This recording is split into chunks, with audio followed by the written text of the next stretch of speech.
Selamat pagi sobat bisnis Kocok, we go hero.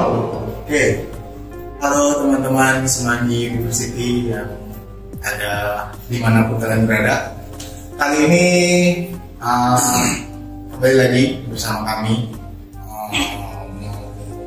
melanjutkan bedah buku dari buku Master Your Time, Master Your Life. Ini kami ngebahas di bab 5 ya. Oke. Sebelum memulai mungkin perkenalan dulu. Mungkin udah bosan dulu karena biasanya ketemu juga sama kita, tapi kita perkenalan lagi. Di sini ada saya Dana dan 3 teman saya. Ada siapa lagi? Saya Oka, Sevia. Saya Alex. Oke. Dari kami mau membahas bab 5. Bab 5 ini judulnya tentang waktu kerja ya. Kerja. Jadi waktu kerja seperti apa mungkin bisa ditonton sampai selesai. Apa aja yang bakal kita bahas dari bab 5 waktu kerja ini. Kalau dari yang pertama ada gimana? Ini bab ini membahas gimana cara kita mengelola waktu bekerja untuk meningkatkan produktivitas, mencapai hasil yang optimal dan mencapai kesuksesan profesional kayak gitu. Kayak gitu sih. Mungkin dari teman-teman ada bahasan yang lebih detail lagi mungkin dari Alex ya, apa? Kalau dari aku kan tadi dijelaskan sama Mas Yani kan itu di bab 5 kan cara kita memanfaatkan waktu dalam bekerja. Itu bisa itu ada 4 hal mendasar yang dibahas di buku ini. Bagaimana cara kita menangani atau memanfaatkan waktu di pekerjaan kita. Yang pertama itu kita menetapkan tujuan dan sasaran yang jelas dalam pekerjaan kita. Terus yang kedua itu merencanakan pekerjaan secara rinci. Yang ketiga menetapkan prioritas untuk pekerjaan atau aktivitas yang bernilai paling tinggi. Terus yang keempat itu berkonsentrasi penuh pada hal-hal yang terpenting setiap waktu. Ada 4. Mungkin yang mau digarisbawahi aku yang biasa aku lakuin itu menetapkan prioritas dalam pekerjaan. Misalkan masuk pagi prioritasin apa dulu yang harus dikerjakan seperti itu. Sama yang penting juga di buku ini itu adalah bagaimana kita memanfaatkan kualitas waktu dalam pekerjaan itu, terus menghindari gangguan dan pembuangan waktu yang sia-sia.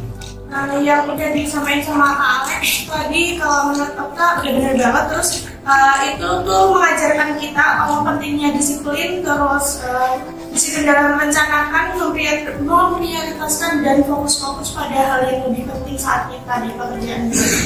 Jadi kita mencapai tujuannya itu lebih tertata gitu.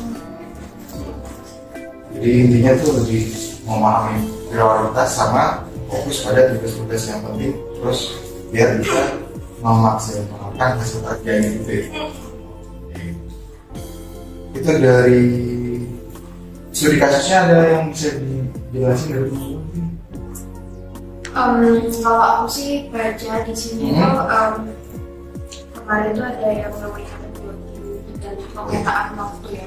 Jadi Tracy itu membagi waktunya. Jadi ketika di kantor Tracy ini tuh fokus pada hal-hal yang dikerjakan di kantor. Jadi dia nggak membuka kayak email dan lain-lain. Jadi kalau untuk buka email, SMS dan telepon itu ada waktunya sendiri gitu. Jadi kerjaan dia tuh nggak berdistraksi sama hal-hal seperti ini.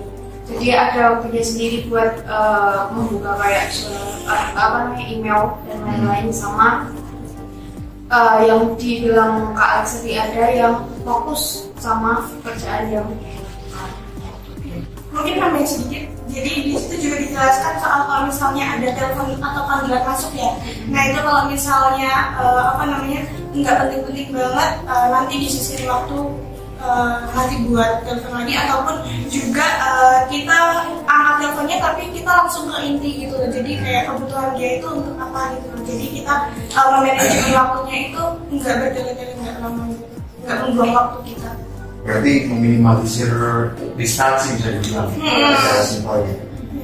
Oke, kalau yang baca sih yang dari si pengusaha namanya Alex, dia meningkatkan produktivitas dengan membagi waktu kerja jadi ada sesi fokus sama sesi istirahat. Sesi fokusnya di 90 menit, sesi istirahatnya di 15 menit.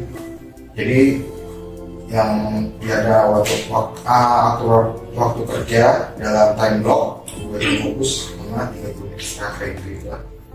Jadi distraksinya itu nggak terlalu mengganggu gitu. Kalau itu saya membahas dari bukunya ya. Kalau dari teman-teman ada pengalaman mungkin ya.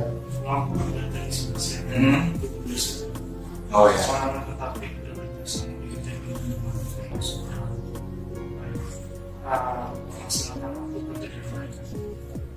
Tulis itu penting banget misalnya masuk hari kita mau mengerjakan kantor dulu dan kita disuruh bikin tulis itu, jadi udah tahu mana yang prioritas mana yang enggak. Jadi pas kita mau mulai kerja juga kita tahu mana yang kerjaan yang harus dilakukan. Jadi kerjaan itu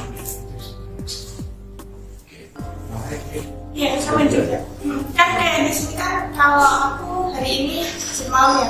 Nah nanti biasanya aku habis bangun mau ngapain kerjaannya, terus nanti setelah web mau apa, nah gitu biasanya udah di. Sama juga. Iya. Mbak Pia dong. Oke, kalau aku sih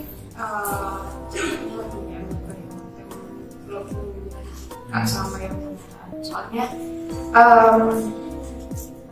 biasanya tuh aku kayak ada jalan sendiri gitu loh. Nah misalkan lagi fokus nih mau call up, nah nanti pekerjaan yang lain bakalan dibantu handle sama CS lain dulu, dan kita fokusnya ke yang bakal dikerjain dulu. Jadi misalkan aku call up, berarti nanti misalkan Kak Okta kakak yang lain itu membantu buat handle pekerjaan.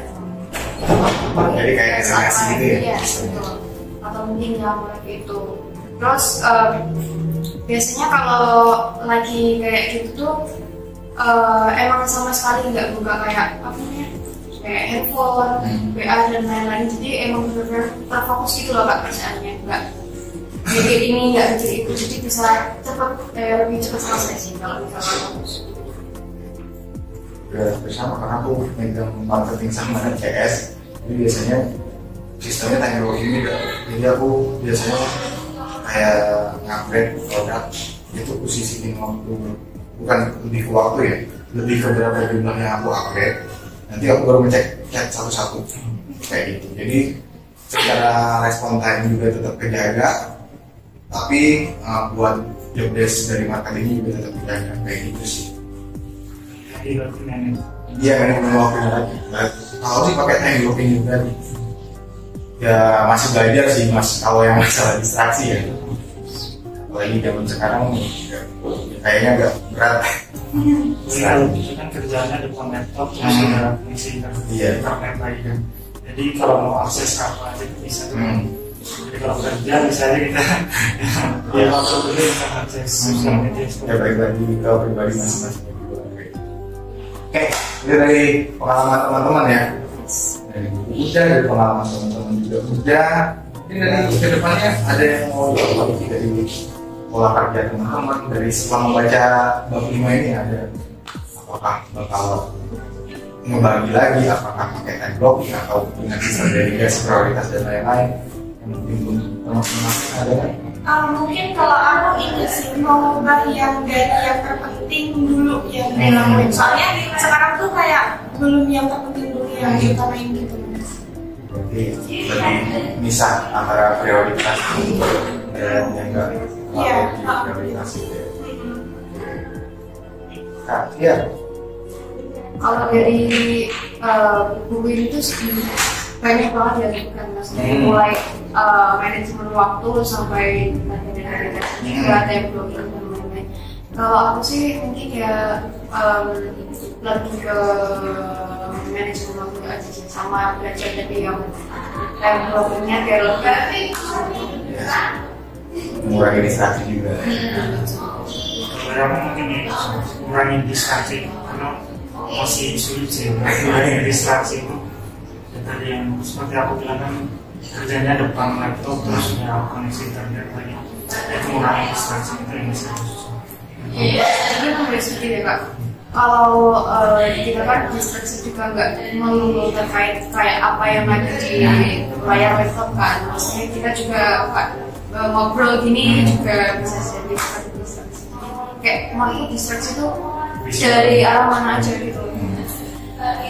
Kalau dari aku sendiri mungkin distraksi. Soalnya kalau ngobrol aku masih bisa pakai headset terus fokus di layar laptop.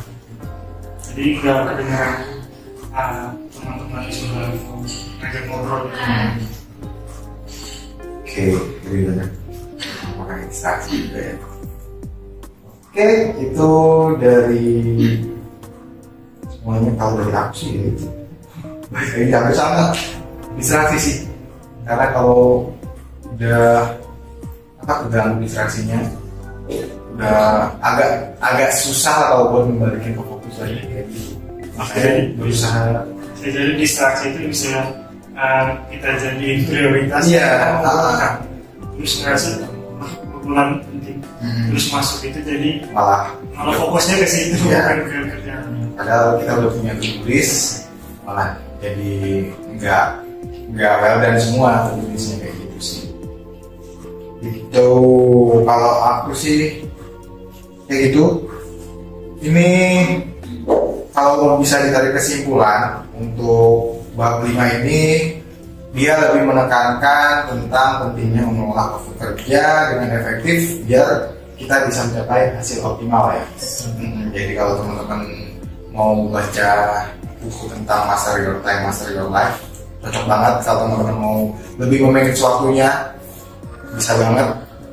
Itu kalau aku sih yang bisa diambil, bisa dipetik dari buku ini kayak gitu. Sama kalau teman-teman mau efektifkan waktu kerjanya juga dalam bisnis terutama ya, kami punya produk-produk yang bisa mengefektifkan waktu teman-teman ketika kerja, seperti contohnya ada printer barcode, scanner barcode, ya produk-produk yang bisa mengautomasi bisnisnya teman-teman kayak gitu. Kita dari konsep ada produk apa aja? Simpan hitung uang. Terus ada scanner, printer barcode, printer label, printer kasir. Ada timbangan digital, ada fingerprint juga, custom, banyak kartu. Kita juga bisa. Gitu. Dan kita juga ada di banyak cabang seluruh Indonesia. Ada di Jakarta, Surabaya, terus Medan, Makassar, sama ditambah lagi ada 2 cabang baru di Kalimantan, Balikpapan sama Samarinda. Kalau teman-teman mau kepoin, boleh banget langsung kepoin di konsep.co.id atau cek di marketplace kesayangannya teman-teman. Udah ada semua di semua cabang, atau mau langsung datang ke toko offline juga boleh banget. Tanya-tanya, konsultasi gratis. Kalau belanja bayar. Gitu. Oke, mungkin sekian buat pembahasan dari bab 5. Semoga apa yang kami bahas hari ini bisa bermanfaat buat teman-teman. Lebih dan kurang kami mohon maaf. Semoga sehat selalu. Sekarang lagi musim hujan ya. Sehat-sehat buat teman-teman yang lagi nonton. Siap. We gonna grow.